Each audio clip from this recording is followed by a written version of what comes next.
It's a bitter pill to swallow.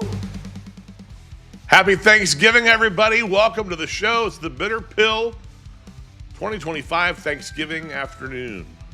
Almost. Sorry that I missed last week. I was very busy. And we're heading into the final chapters here of not only Soul Audit, but also of It's a bitter pill to swallow. the Bitter Pill, I think. Although we'll see. I haven't decided what 2026 looks like for the podcast just yet, but I know we're going to take a break between next week's final episode on the Soul Audit book and whatever we decide to do for the new year.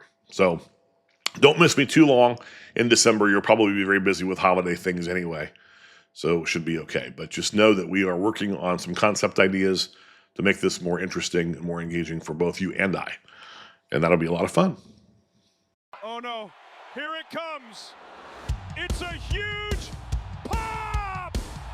You know, I love to talk about things that are making me excited, and today, because it's Thanksgiving, between the football games that I'll probably tune into this afternoon and the Bengals tonight, who will probably lose, but Joe Burrow's back, baby.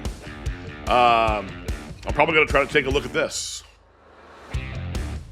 Planes, Trains, and Automobiles, the greatest Thanksgiving movie of all time. If you've never seen it, you should. If you haven't seen it in a long time, you should revisit it. It is heartwarming and touching and moving and sentimental and extremely hilarious. Back when they made comedies that were actually funny. So that's what's popping for me today on Thanksgiving. Planes, Trains, and Automobiles. Oh no, here it comes. It's a huge pop! Okay. How was your Thanksgiving? I've got a filet mignon in the fridge thawing, ready for dinner. I've got some Ore-Ida steak fries that I'll put in the air fryer. I've got some Bob Evans mac and cheese. I've got some creamy horseradish sauce and some A1 ready to go for the steak. And I have a cherry pie in the freezer that needs to go in the oven. I might do that this afternoon before dinner and give myself an afternoon dessert treat. I just had a ham steak and some mac and cheese for lunch, and I've watched part of the Macy's Day Parade. And so far, it's an amazing Thanksgiving. I know some of you are like, oh, you aren't doing anything with anybody? Nope, and I'm happy about it. Please don't feel sorry for me. I've got lots of invites. I could have gone to multiple places. I enjoy alone time, and I enjoy being here with you and getting caught up on things that are not haven't been done in a while. Working on some writing, and I will rest. And it's a lovely day for me to enjoy. If you're wondering what my shirt is, you see the turkeys? It is a Friends shirt, the show Friends. And because it had turkeys on it, I thought I'd wear it with my turkey glasses for Thanksgiving. Yeah? Anyway, whatever you're doing today, I hope you're doing what you want with family and people that you like. And don't stuff yourself too silly. It's the Bitter Book Club. It's the Bitter Book Club. Book Club. We are barreling towards the end of this book. And there are a lot of chapters we're not going to cover on the podcast because they're better read than explained. We're going to do a wrap-up chapter or a wrap-up podcast next week to kind of summarize the themes in the book. But today I wanted to talk about chapters 13 and 14, cultural and occupational alignment. So alignment is domain-based. So far we've talked about values. We've talked about boundaries. We've talked about forgiveness and grief and loss. And today I want to talk about culture and what you do with your time, because it's also cultural and occupational. It's how you stay yourself inside environments that expect you to perform, conform, or disappear. That's what alignment in these domains looks like. So cultural alignment is embracing a way of life that reflects your real values, identity, and needs, and not just inherited rules, traditions, and expectations that you may have absorbed growing up. We're not necessarily rejecting all the traditions from our past. We're not saying that the things that are part of our culture growing up aren't relevant, helpful, embraceable. We're just saying we want to make sure that you have examined those things and sort of done a alignment process. It's a deconstruction process, not even just around faith. It's not about rejecting where you're from. It's about choosing what still fits for you. So culture can be things like family rules, religious systems, small town norms, race and ethnicity, neurodivergence. It is not geography based necessarily, right? It can also be your queer identity or profession or industry that you're in, unspoken expectations people have of you. Culture can be any environment where there's a right and a wrong way to belong. And right and wrong are in quotes there because maybe it's more expected way to belong.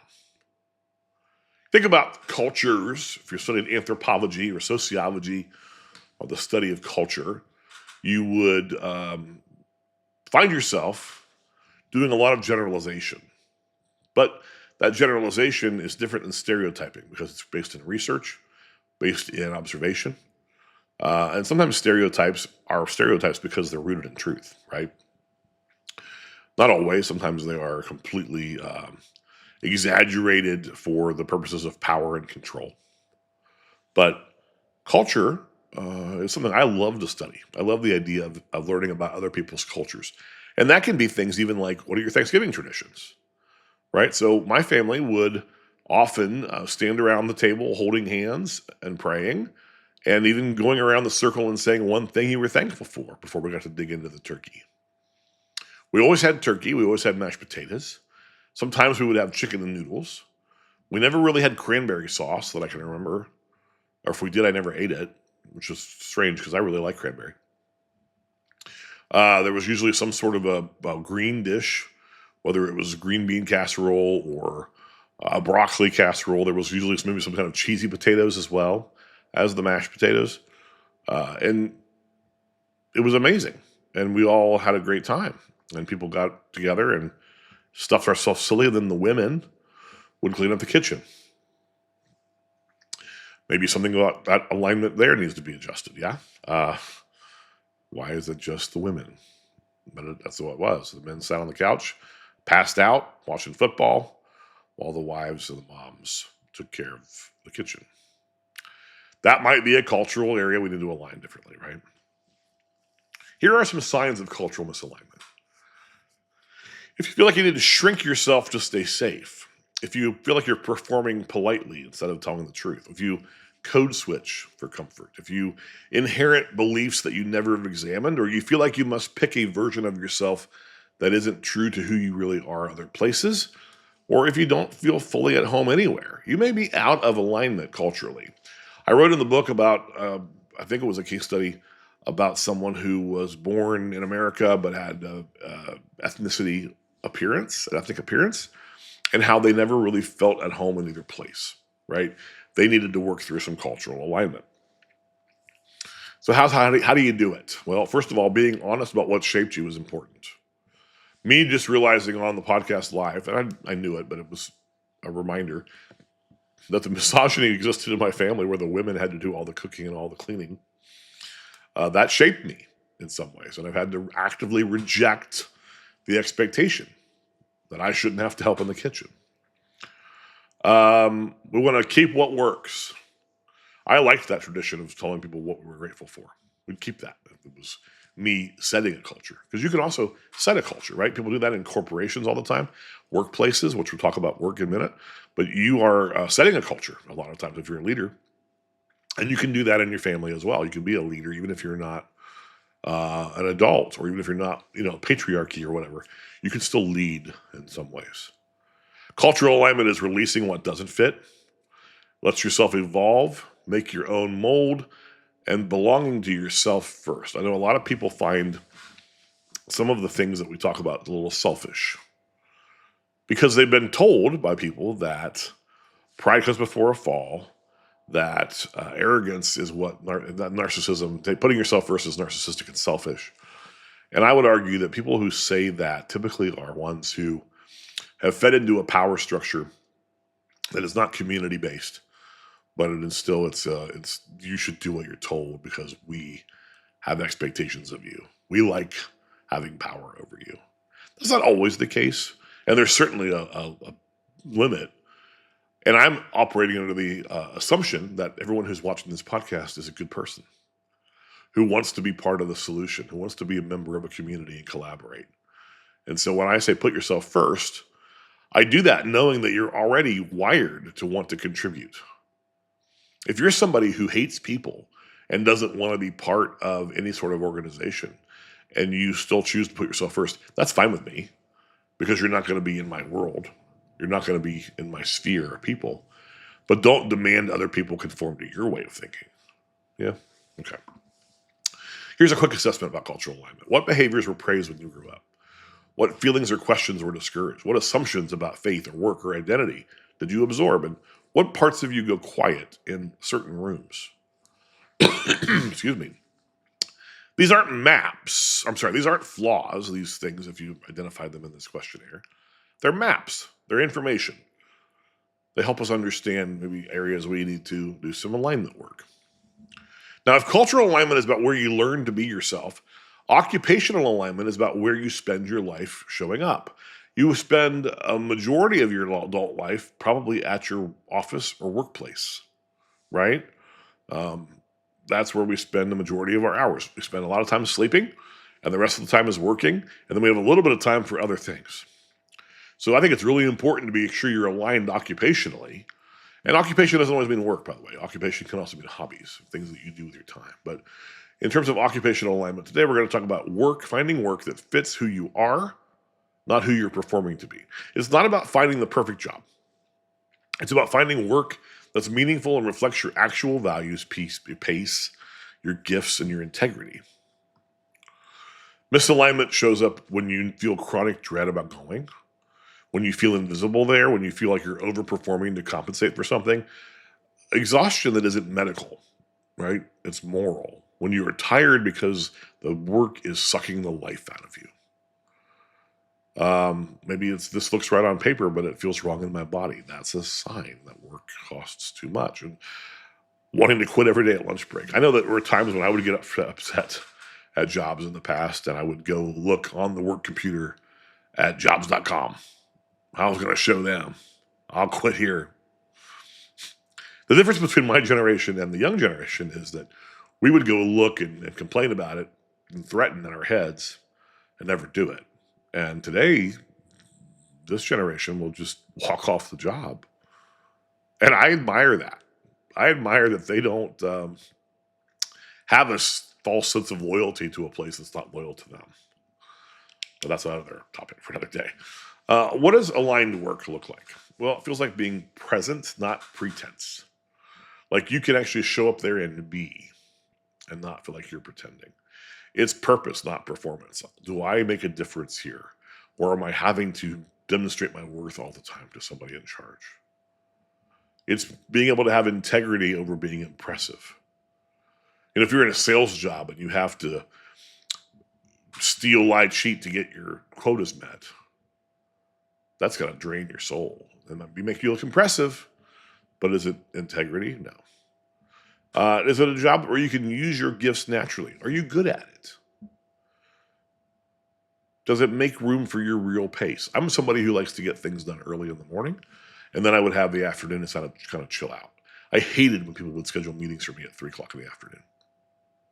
At that point, I'm kind of checked out. I've worked really hard up to that point.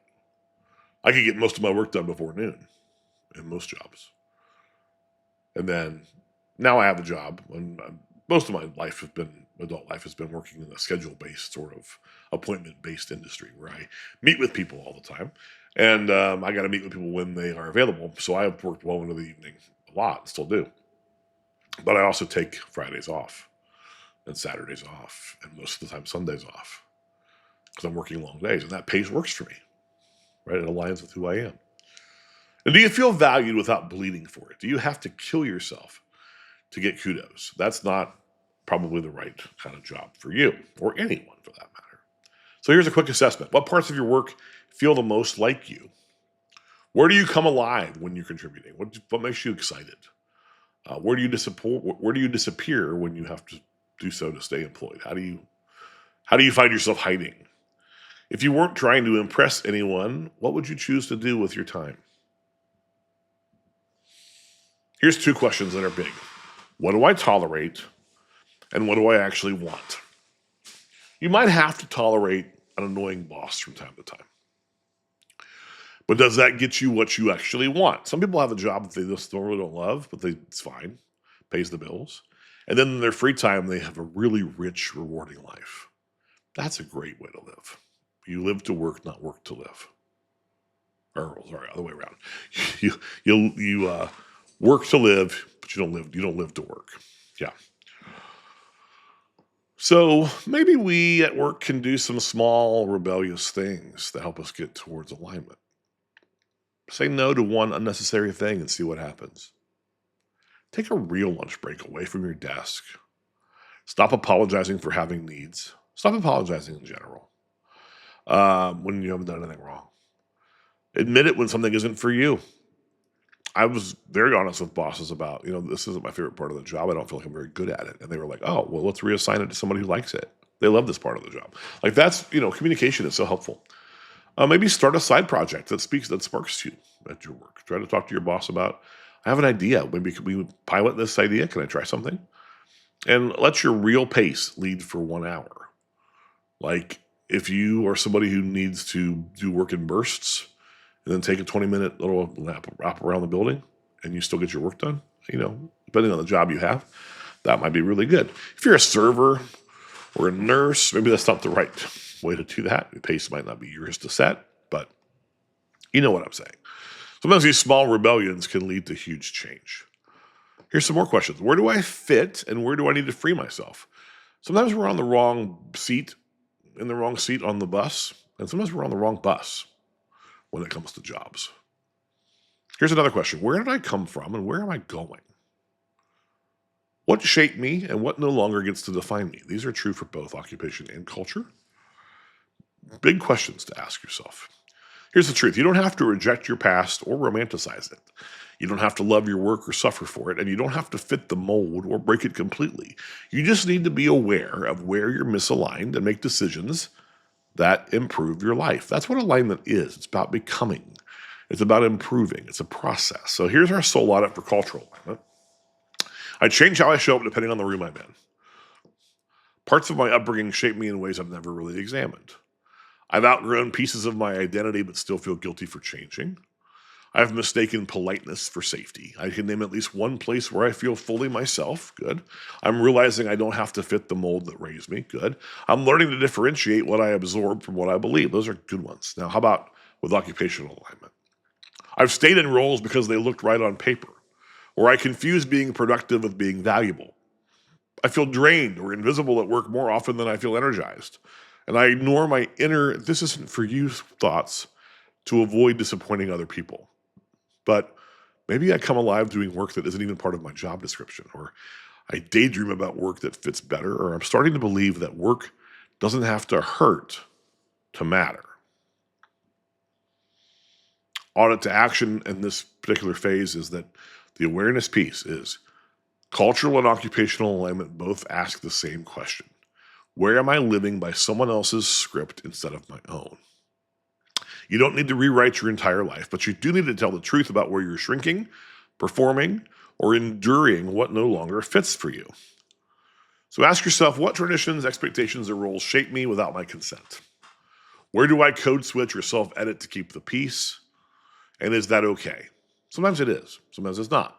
What beliefs do I have about work or success that I inherited that I didn't choose? What expectations did you grow up having about productivity or performance or value? What part of me is asking for more space? Where am I performing usefulness instead of honoring my calling? And what would feel more like freedom right now? This isn't rebellion. It might be, but it's not necessarily rebellion. It's just recognition. It's becoming aware and then taking action towards it. You don't have to reject where you came from. You don't have to glorify it either. You just have to stop shrinking inside of it. I grew up in a very small town. There were very few African-American people or other kinds of diversity. It's still the case there now. And I reject some of the ideas that I absorbed in that environment because it was simply closed and small. And having a bigger worldview based around new experiences that I've had since I've been in the city, or since I've been examining things outside of the material that I was exposed to, has been very, very enlightening and has evolved me as a human being in a way that has allowed me to align more fully with who I feel like I am at my core. You don't need to find the perfect job, by the way. You just need work that lets your real self show up. There will probably never be a perfect job. There will be things about your work that you don't like. But are the things that you love or the things that energize you enough to compensate for the parts that you don't love? Alignment isn't about impressing other people. It's about becoming yourself everywhere you go. It's about living authentically and being the same person at work that you are at home, that you are at fun, that you are wherever. You just want to be one version of yourself because it's so much easier to just be real and authentic and present than have to remember who knows what about me, who wants this from me, what do I have to do and say here to fit in. Just be you. And your life will be richer for it, I promise. Next time we're going to do an alignment wrap up and close the book on Soul Audit. I really would encourage you, if you haven't read it, to get the book. We are going to be hosting a 6-week cohort book club psychoeducation group in the spring. My friend Sharon and I are going to run this. And so that will be very interactive, virtual, and we'd love to have you come join us for that. And I'll have more information about that later on in 2026. But if you haven't read Soul Audit, I would encourage you to do so. Maybe at some point I'll get around to recording the audiobook. We'll see. No promises. That's a big ask. It's a big time commitment. But I would like to get it in the hands of more people if I could. So that's the book club for the week. It's the Bitter Book Club. It's the Bitter Book Club. Book Club. As we kick off the Christmas season, I just want to remind you that your peace is worth protecting. And so don't overcommit. Don't overextend the budget to make somebody else's life better at your own expense with buying a gift that's too expensive. If you don't have time to go figure out what everybody wants, gift cards are a great option. It's not cheating to give people a gift card or cash or to not give them anything. That's also an okay option. Christmas shouldn't be about the presents. It should be about the presents. Ha! Oh, that needs a. Even though it wasn't a joke, it was pretty brilliant. It's not about the presents. It's about the presents. Get it? Hope you have a happy Thanksgiving. I haven't even had any turkey, and I'm thus a little delusional. I think I'm going to take a nap after I get this posted. Hope you have a great weekend, and we'll see you next week as we wrap up Soul Audit. And for now, on this Thanksgiving 2025, this has been yet another. Oh, by the way, if you're in the Cincinnati area, come to the NWF show on Saturday night in Fairfield. I will be making an appearance to induct the Natty Boys in the Hall of Fame. So maybe we'll see you there. This has been a bitter pill to swallow. It's a bitter pill to swallow. The Bitter Pill with Kirk Sheppard is part of the Talk and Shop media empire. The preceding video was produced as educational and entertainment content only. Kirk Sheppard is a licensed mental health therapist. However, the material on this broadcast should not be considered clinical or representative of his professional work in that context. It's a bitter pill to swallow. Professor Bitterman is a fictional character and may not reflect his actual views and opinions. For more content from Kirk Sheppard, go to kirksheppard.com. Follow him on Facebook and Instagram, and subscribe to his Substack and YouTube channels. Please subscribe to the Talk and Shop.